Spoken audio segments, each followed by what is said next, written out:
All right, ladies and gentlemen, once again, we have an amazing moment here that we get to share with Agnes Vivarelli and Crazy Dan RadioStyle are here to talk some good stuff with you. Agnes, how you doing? Good, Dan. Good to see you, nice as to always. See you. I know. It's like I haven't seen you for the last 30 minutes. Exactly. Yeah, we maybe chit-chat a little before we go live. But that being said, so today we kind of wanted to cover a couple things, actually. One of them, we want to get into the concept of, and I'm going to put it in sort of illustrate it in this way, and I'm going to let Agnes kind of speak on it. And it is the example of how much time should people continue to do like this, the affirmations or the imaginal work, or how long should we keep doing it? And kind of my example, I guess, we're using made-up numbers again, of course, but if I do this an hour a day, and then if I do that, I'll get my person in roughly about 2 months. So does that mean if I do this 2 hours a day, should I get my person in maybe a month? So again, I'm wondering, does it matter if we do it a whole bunch more? Does it matter if we do it, just a few times? At what point do you let go? Goddard talks about that. So you've got all these different kind of gray areas around this. And I think a lot of people would benefit from your thoughts on how long we should continue this. What do you think? It's a good question. I think, you hear so often when people are talking about law of attraction, you just set your intention once, you visualize once or twice, and then you let it go. And for some people, that genuinely works. I find in my personal experience, I have to do things repeatedly through visuals, imagining with my imaginal eyes, using my imaginal sound, hearing people's voices, hearing congratulations, hearing, the kookaburra bird in Australia, whatever it is, hearing the sounds that anchor me to that scene. So in my personal experience, I've manifested things within 5 days to 3 years. Right. That's been my personal bracket of how long it takes to manifest it. How long did I do the stuff in advance? I would do it sometimes for a week every night. Other times I would do it solidly for 2 or 3 weeks, just 5 minutes, 10 minutes every night. And then I might not do it for 2 months. So it's kind of stop and start, stop and start. So what do you think is one of the things that would help someone gauge? Like, am I at a place where I should do some more I've let go for a couple months, like you were saying in your example, and then it's like, what kinds of things would maybe help indicate to someone that I should probably start doing it again? Maybe I need to get back into it. Maybe I need to refresh this. What are some of the things that you think would indicate that, a healthy indications, I guess, would probably be a better way to state it, but maybe even unhealthy. Well, if you start dropping into longing for whatever it is that you want, okay, that would be the first thing. And also, if you start thinking about how's it going to happen? Oh, yeah. See, as soon as you go into how's it going to happen, what that tells me is you don't have acceptance that it's done. Right. Yeah. So, or you want to micromanage, one of the two, right? You want to micromanage, or you don't believe in your conscious creation. Or you're not worthy of it, maybe, or, I agree. Because I bless you, salud, ibai sui, avu sui, I think you say it in that way in French, right? Ati sui, ati sui. I maybe said it poorly, but you said atu sui, huh? I said avu. I guess that's more proper, right? To say, avu sui, yeah. I'm using the formal you. I apologize. I should atu sui. Anyways. And very good, Dan. Yeah, well, I've learned it, bless you, in a few languages. If for a woman, Busarova in Russian, I know a few. I've learned that because I always thought it would be really cool, and I've worked with a bunch of people from different nationalities, and being able to try to say bless you or some form of that in their language, I thought was cool. You are always a surprise. I'm a weirdo. I know. Bits of information. That's cute. Yeah, well, thank you. Well, anyway, bless you for that matter. But I've definitely been very one to kind of try to get people not to worry about the now as well. It's something that needs to kind of work itself out. I find when we get looking at trying to make it happen, one, I think we tend to miss things that might be important because we're so focused going that way, but over here's where we need to go, and so that can cause problems with it. So I agree, that's a great one. When you're really worried about the now, then you probably, like you said, should get back into the imaginal work, the affirmations, maybe the focus wheel or whatever. Yeah. And, Dan, the more I do this stuff, the more I understand at deeper levels of understanding that it's not about getting to where your thing is. It's about enjoying this moment here and now and finding the peace in it, because we are so not at peace in the human race. We're not. Right now especially. We're so divided right now. Yeah. Yeah, we're divided. We're dissatisfied. We're looking at what's wrong. We've always find something to be upset about. Upset about, or what's the word? Offended? Offended by. Yeah. That offends me, by the way, Agnes. Yeah, I knew it would. You say that. Yeah. Anyway, no, I agree, and I think there needs to be a lot more of that. Like, one, enjoying the now, but two, like, kind of spread. Like, we want love in our life. You want to get your specific person. Well, a lot of times they say, emitting love is a great way to do that, and one way you can do that is by loving others or trying to at least be kind to others. And that sort of does help propagate good things back to you. It does, and in the light of what you and I just talked about behind the scenes about working too much and. It's that thing that I've realized in the last probably 2 months, that due to the nature of this kind of work, being on YouTube and then things growing and getting busier and busier, that you have to protect your own balance, meaning your downtime, your work time, your hobby time, your self-care time. And that is something that, whether you're totally unsuccessful, medium successful, or probably extremely successful, you've got to try and keep the balance so that you are feeling good today. Absolutely. And to even kind of try to drive this point home to people that aren't doing YouTubes, but understand when we're trying to manifest, all of us, right? And maybe you've got a lot of extra stresses going on in your life, and you don't necessarily notice it. Maybe work stress is starting to rise. Maybe the kids constantly being a little challenged, and you don't realize it. And it's like what Agnes and I were talking about. It's very similar to that concept that they say, putting a frog in cold water on the pot, right? And if you turn the heat on that way, the frog will just stay there until the water becomes hot and hotter and hotter, and eventually it dies, right? Yeah. But if you try to throw a frog in hot water, it's going to jump the heck out because it's so hot. Yeah. So it's that concept where it creeps up on you and you start to go, oh, I didn't realize until I'm already snapping on people, and so it is, like you said, you really have to find that balance in life, that balance between how much time, one, we're going to try to manifest and how much time we're going to actually enjoy right now and try to get our energy in a good place to get to that place. So, I ask myself regularly, am I at peace? And the answer is either yes or no. Yeah, true. So if I'm not at peace, why not?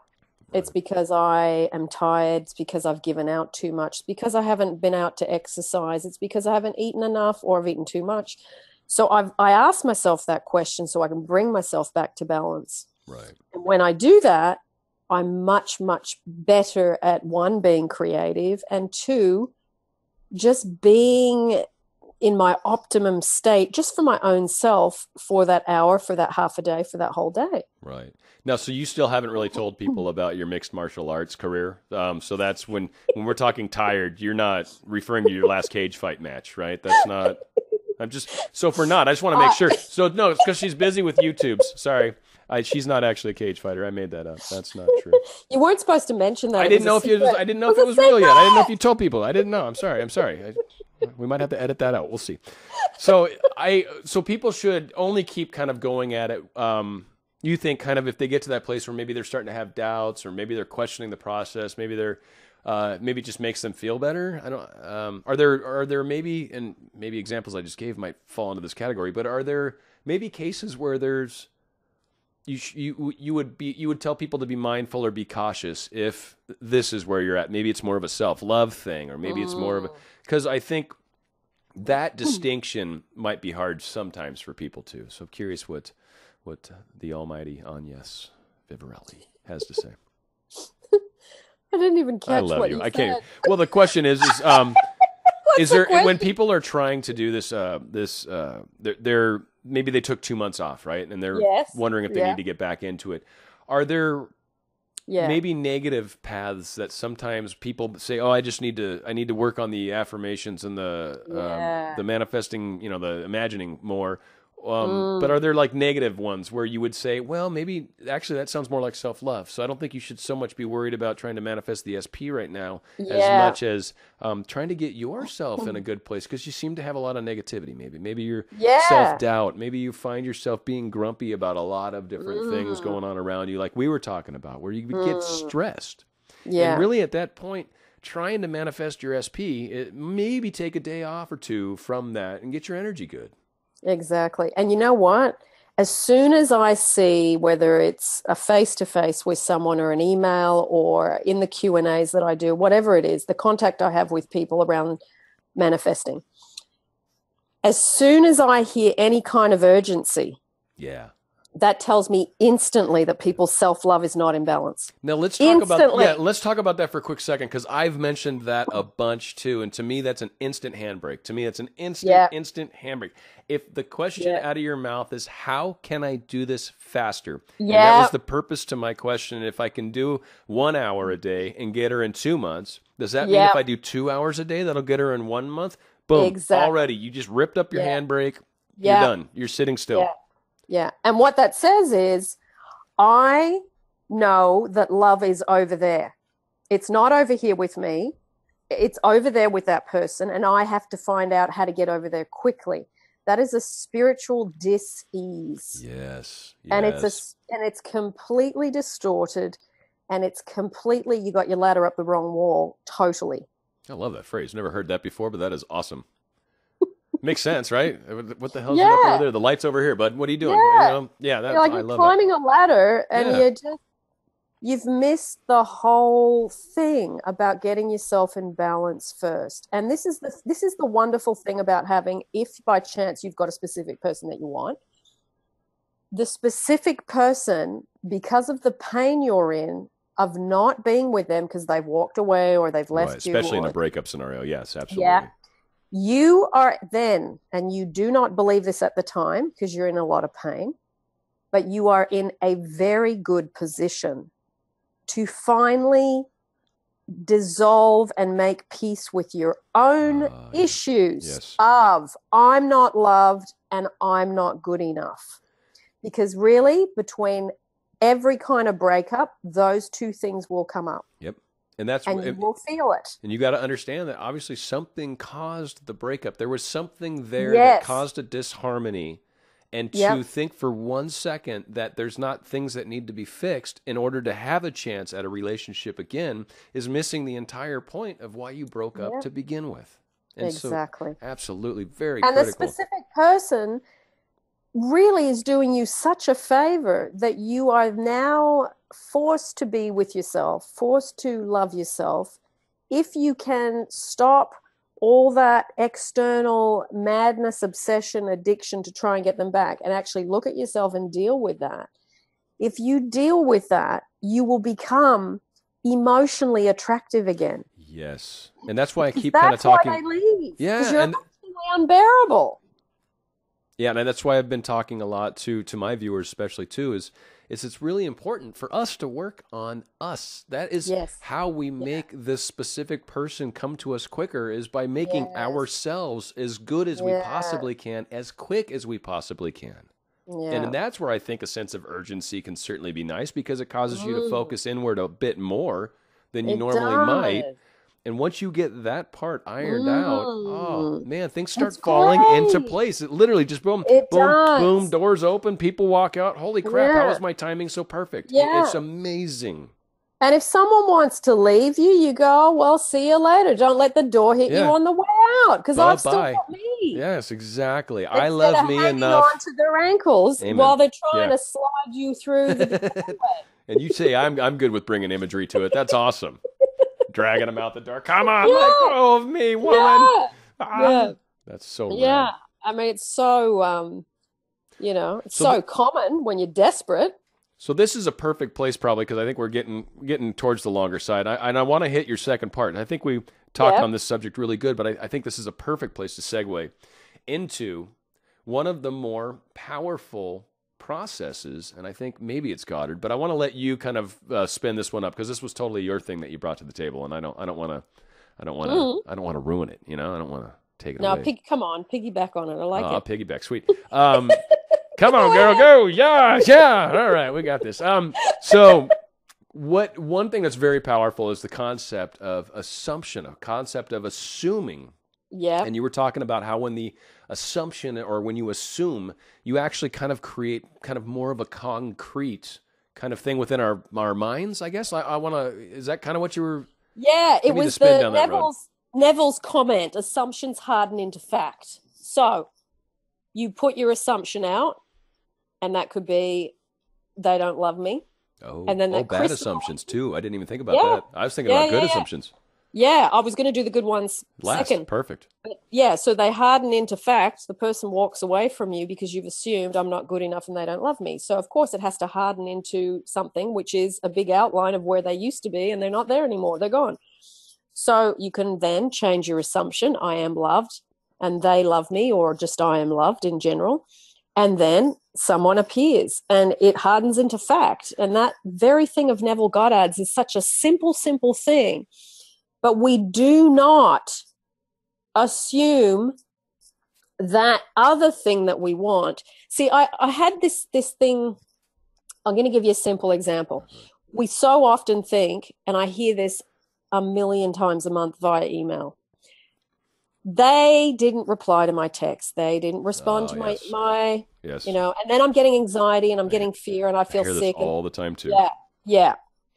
So my question to the person that says that is, how many times have you had that thought? Oh, yeah, probably at least 10, 15 today. Yep. Okay, so that is an old state of unloved, left behind, abandoned person. That's that old man, right? That you've talked about. It's the old man. Yeah, because I keep having people throw that quote out there too. I'm like, yes, the old man. That's right.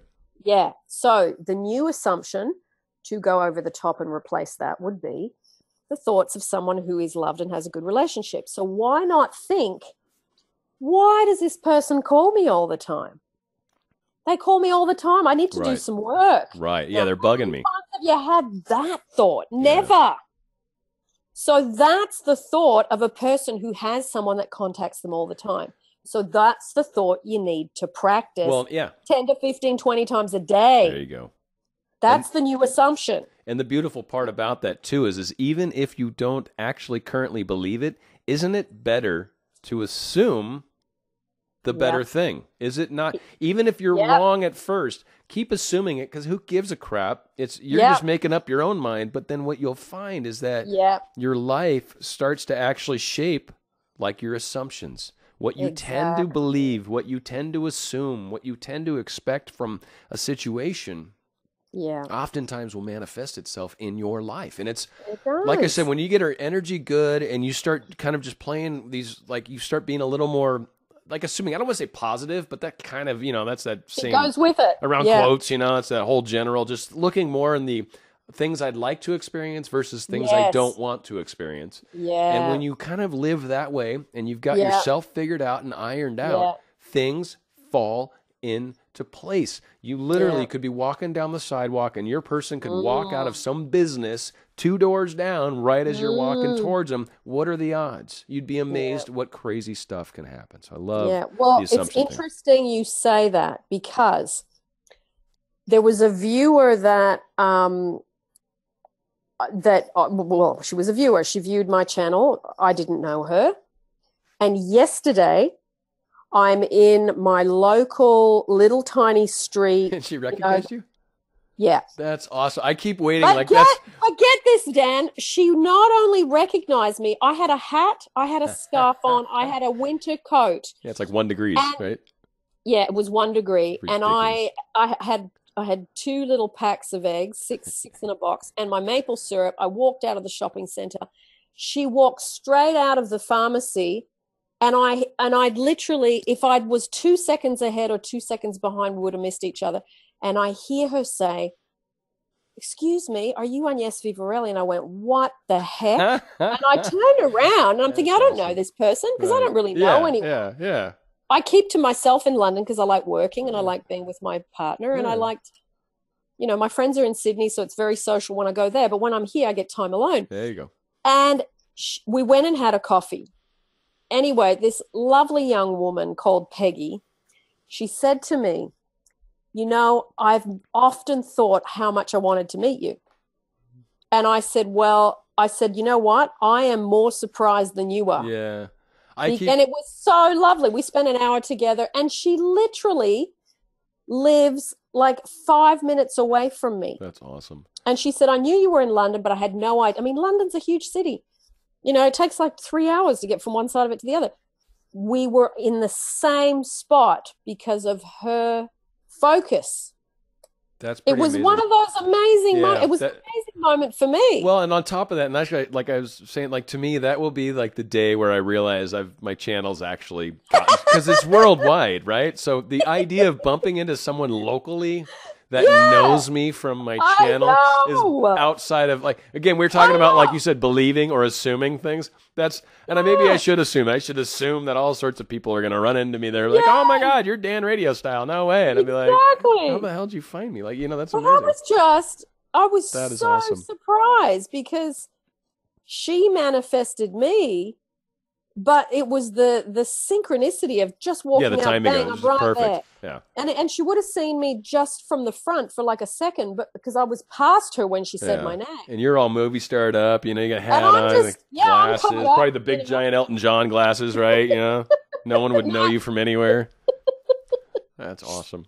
But it was so funny because it is exactly what we talk about. This is how manifestation occurs. And there's someone people have talked about frequently, and I think Agnes falls into this category, but they talk about meeting famous people. And there you go. Yes, you can manifest meeting famous people. I'm doubtful this person, Peggy, was necessarily thinking about Agnes daily or all the time. I don't think it was anything like that per se. She probably just made an acclamation one day, or basically said, "I want to meet Agnes Vivarelli. It would be really awesome to meet her." And put things in motion at that point. Like I talk about frequently, higher self, start chit-chatting back and forth to each other. All right, we're going to be here at this point. I made her drop her keys, so that stalled her 20 seconds. Like, do you think about all the things that had to happen perfectly for you two to meet on that exact second? It's amazing. It is amazing. It is. So people really, when you see that... and I stood at the maple syrup selection for about 3 minutes. Right, because which maple frickin' syrup do I want? I had trouble, Dan. I had trouble. I can understand that. That's a difficult decision that no one should have to make alone. That's for sure. I hope you had help. I feel a tear forming right now, frankly. It's just, oh my God, we have to change the subject. I can't. I can't even imagine you had to do that alone, sweetheart. That's so sad. Well, ladies and gentlemen. Next time I'll Skype you and you can help me. Please, yes, I'll be there with you. We'll do this together, Agnes. Let me hold your hand, at least via your phone. There you go. Oh, that's awesome. Yeah. Well, it has been another amazing show, and I think we actually covered some really, really cool stuff on this, and I hope people, enjoy and get some good action out of it. Yes, it's huge. I assume everybody is going to love this show. You're right. That's what I should have been saying, too. They're going to love it. You're so smooth, Dan. Thank you. You like that? You like how I just transitioned out of that hole I dug myself prior there? You did. That's how you change it, right? When you got a bad thought, you just spin another good thought. That's all you got to do. I do like your bad thoughts. It brings my bad thoughts are horrible, aren't they? I know. The things that we could not ever air on this channel, there'd be no ways to monetize. Absolutely. They would. No. That's the pre-show conversation. I so wish I could spin off a separate, where they wouldn't judge us per se. Bloopers. Yeah, because we do spiritual stuff, but then on top of that, we are normal people that, drop F-bombs when we stub our toes. So yes, it is part of life, man. That's true. That's true. Yes, I love you. You're the best. We will definitely get together, of course, in a month, so we'll do that. We will. And until our next show, I bid you adieu. Sounds good, Dan. All right. I'll stop recording and we'll have our post chat. Our post chat, exactly. Bye, everybody. Bye.